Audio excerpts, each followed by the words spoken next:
Gostaríamos muito de comemorar o fato de que nessa semana superamos a marca dos 1000 inscritos. 1000? Mas os rumos da política não nos permitem que façamos piadas. Não muitas. No vídeo de hoje vamos trazer para você um resumão dos últimos acontecimentos deste país que infelizmente caminha a passos largos para se tornar uma republiqueta.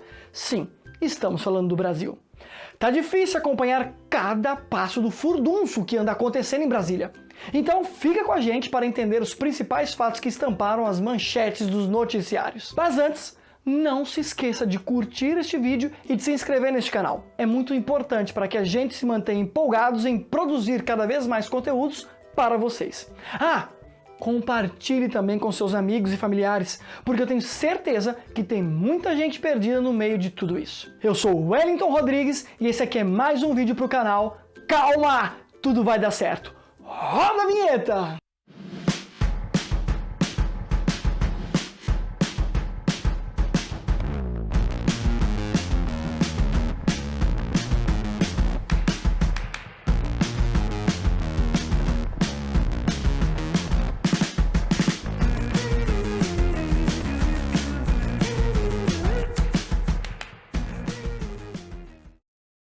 Gente, a coisa tá séria, mas tá tão séria que ao contrário do que dizia o palhaço Tiririca, pior do que tá, fica. Há 2 semanas, publicamos um vídeo fazendo uma breve análise quanto aos motivos que levaram o ex-ministro Sérgio Moro a desembarcar do governo. Se você ainda não assistiu, tá aqui no card, confere lá depois. Naqueles dias a gente achava que tinha tocado o fundo do poço, mas não se enganem, ainda tem muita sujeira para debaixo do tapete.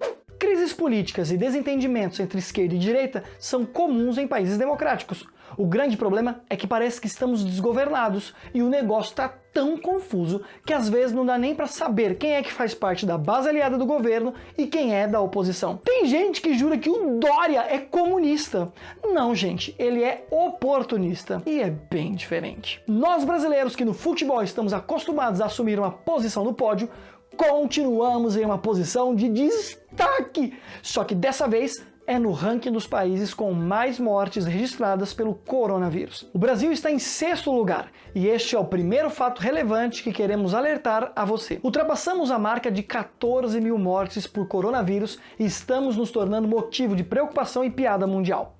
Preocupação porque o mundo todo não está vendo com bons olhos a forma como o governo brasileiro está conduzindo esta crise sanitária, indo de encontro às normas estabelecidas pela Organização Mundial da Saúde, a OMS. E piada? Não precisa nem nos esforçar para explicar, né? Basta você abrir as redes sociais. A gente é um povo feliz porque ri da própria desgraça. Ou é tonto mesmo? E tem muita gente achando que este número é pequeno se levado em consideração que somos um país com 210 milhões de pessoas. Se olharmos friamente para esse número, é sim, relativamente pequeno. Mas não são apenas números, são vidas, pessoas e famílias sofrendo a perda de um ente querido. E essa gente só vai entender quando essas mortes deixarem de ser números e se tornarem rostos conhecidos. Sim, já são 14 mil mortos. E daí? Lamento, quer que faça o quê? E essa foi a fala do presidente quando lembrado por uma repórter que o país havia batido um recorde de mortes em 24 horas. Mas há quem não veja nada demais nisso. Porém, respondendo à própria pergunta do presidente, a gente queria mesmo é que ele assumisse uma conduta técnica. Aliás, não foi isso que ele dizia na campanha? Que seus ministros seriam todos técnicos? Pois bem, então que a condução da crise sanitária siga os protocolos científicos estabelecidos pela OMS. Mas não, é claro que ele prefere seguir a sua intuição e o senso comum. E é justamente isso que nos leva ao segundo fato importante que gostaríamos de ressaltar. Bolsonaro, a caminho do ápice da sua ignorância, insiste em defender publicamente o uso de um medicamento o qual não existem estudos suficientes que comprovem a sua eficácia no tratamento da Covid-19, a hidroxicloroquina. E tem mais! Para ele, toda esta questão de isolamento social é um exagero. Bastaria isolar apenas as pessoas do grupo de risco e estava tudo certo. Esses foram 2 dos motivos que levaram mais um ministro a abandonar o barco. Desta vez, Nelson Teich, o ministro da Saúde que se demitiu na sexta-feira. Você já reparou que toda a desgraça do governo Bolsonaro tem acontecido na sexta-feira? Agora só falta os filhos dele serem presos na sexta que vem. Peraí, mas isso aí não seria uma desgraça, seria? Voltando Voltando, aquele ministro da Saúde que tem mais cara de doença deixou o governo justamente por discordar de tudo isso que o presidente está falando. E foi só ele sair que o governo já está elaborando os protocolos para recomendar aos médicos do Brasil que receitem este medicamento para os contaminados pelo coronavírus. O grande problema disso, se você ainda não entendeu, é que este remédio tem muitas contraindicações e pode acarretar outras doenças também muito graves, das quais não se pode prever. Justamente porque, como já foi dito aqui, ainda não existem estudos suficientes a respeito de como ele age no organismo da pessoa contaminada. E a grande pergunta que não quer calar é: quem será o novo ministro da Saúde? Uma coisa é certa, depois de Mandetta e Taishi está bem claro que o critério está longe de ser técnico. Bolsonaro quer mesmo alguém que esteja alinhado às loucuras dele. Alguém para quem ele possa ligar e pedir um relatório a qualquer hora do dia ou da noite. Pera, mas isso aí não é um negócio da Polícia Federal? Eu até falei lá no vídeo do Moro, né? E eu já falei pra você que todas as vezes que a política vai mal, a bolsa de valores cai, o dólar sobe e a comida que você põe na mesa da sua casa fica mais cara. E depois da demissão de Taishi, não foi diferente. A bolsa caiu 2% e o dólar fechou acima dos 5,80. A verdade mesmo é que depois do 7-1 estamos só afundando. Maldita Alemanha, a razão do início da nossa desgraça. Não se engane. A nossa desgraça começa quando, ao invés de votar num projeto de país, a gente vota pela paixão ou pelo ódio. Mas agora deixemos esse negócio de política de lado e vamos cantar Bola pra frente, Brasil, salve a seleção. Eu não tô acreditando nisso. Até na hora que a gente começa a cantar, a gente volta pro lado da política. Você não entendeu nada, não é? Calma aí. Ô, editor, por favor, coloca a foto dela aí pra mim. Ah, agora sim. Conhece essa mulher?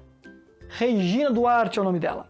Se você a conhece como a namoradinha do Brasil, fique em casa porque você é do grupo de risco. Ela é a nossa secretária de cultura, a pessoa que deveria zelar pela arte do país e, na atual situação, planejar formas de socorrer os artistas do Brasil, que estão sem nenhuma fonte de renda. E deve ter muita gente por aí pensando, pra que é que eu preciso de arte?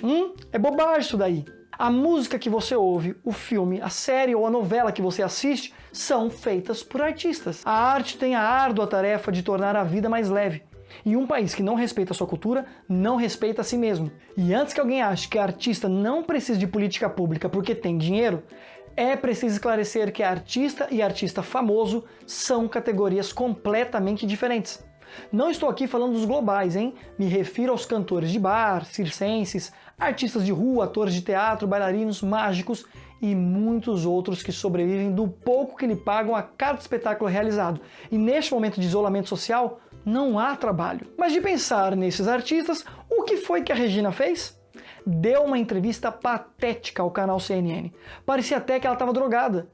Minha mãe diria que ela teria cheirado maconha. É uma pouca vergonha. Foi nessa entrevista que, ao ser perguntada sobre a situação do país e do cenário da cultura diante da pandemia, ela respondeu que não queria falar de morto e que todo dia morre mesmo muita gente e que era pra gente tentar ser feliz. E então começou a cantarolar a música que eu mesmo cantei agora há pouco. Mas qual é exatamente o problema dela ter cantado esta música? Essa música foi feita nos anos 70, no auge da ditadura militar, e tinha a finalidade de passar uma ideia de que estava tudo bem no país, mesmo sob a vigência do AI-5, enquanto acontecia a Copa do Mundo no México, em que o Brasil conquistaria o tricampeonato. Isso mesmo, gente, o AI-5. Aliás, essa sigla tem aparecido bastante por aí nas manifestações pró-governo, e a gente precisa entender o que ela significa.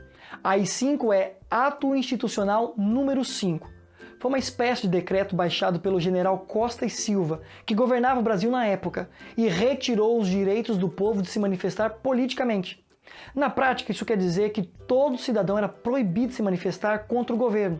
E foi por isso que muitos artistas, professores, jornalistas, trabalhadores, entre outros, foram perseguidos, torturados e mortos. Imagine se você não pudesse ir mais nas redes sociais para criticar aquilo que você não concorda. Mas para você poder refletir sobre isso, deixe de lado as suas paixões, se é que você tem alguma, e pense se o seu direito de se expressar fosse retirado. Isso foi o AI-5. Mas este vídeo não é para falar sobre a ditadura militar. Fizemos apenas um paralelo para mostrar o tamanho da insanidade da Regina Duarte. Em plena pandemia, milhares de pessoas morrendo e ela cantarolando uma música que foi utilizada pelo governo militar para ludibriar as pessoas, para que elas tivessem a falsa sensação de que o país estava a mil maravilhas. E é exatamente isso que ela quer passar para nós agora. Que tudo está bem, que nada de ruim está acontecendo, então só nos resta ser feliz e cantar. Não. Não, Regina. Isso aqui não é um conto de fadas. Enquanto você vai à televisão se prestar a este desserviço, muitas famílias choram a perda de alguém que sequer puderam se despedir. Então não tente minimizar a dor do povo com esta cena repugnante que você se prestou a fazer em rede nacional. Faça o seu trabalho para o qual foi designada. Mas se de fato você mesmo reconhece a sua incompetência para tal, peça demissão ou, no mínimo, cale-se. Agora sim, depois que eu já desabafei sobre esses momentos tenebrosos da política relembrados aqui, precisamos reconhecer que há sim um pequeno facho de luz no fim do túnel. Nessa semana viralizou uma história de uma professora de um colégio de Recife. Ela se deparou com muitas dificuldades ao ministrar sua primeira aula online. Ela se preparou bastante para essa nova experiência, assim como para muitos profissionais da educação que estão tendo de se reinventar. Mas na hora do vamos ver, muita coisa deu errado com o áudio, com a câmera e com o computador que ela estava utilizando. Ela ficou muito nervosa e triste pelo acontecimento. E o que mais surpreendeu a todos foi a atitude dos alunos, que enviaram para ela mensagens de apoio ao invés de tornarem a situação um motivo de chacota. A professora ficou muito emocionada e não era para menos. A atitude dos alunos e até mesmo de ex-alunos que ficaram sabendo do caso pelo Twitter foi muito humana e solidária. E é isso que a gente espera: empatia. Não está sendo fácil para ninguém. Os professores, quase que em sua totalidade, dispõem apenas da lousa, giz e do gogó. E se deparar com essa nova necessidade de utilizar ferramentas tecnológicas sem nenhum auxílio ou formação anterior, tem sido muito angustiante para muitos destes mestres. Então, eu quero finalizar este vídeo primeiramente parabenizando aos alunos desta professora pela compreensão e pelo gesto, e quero também deixar aqui uma mensagem de apoio a todos os professores que estão angustiados e com muita vontade de ajudar os seus alunos e, como sempre, contribuir positivamente com a educação deste país.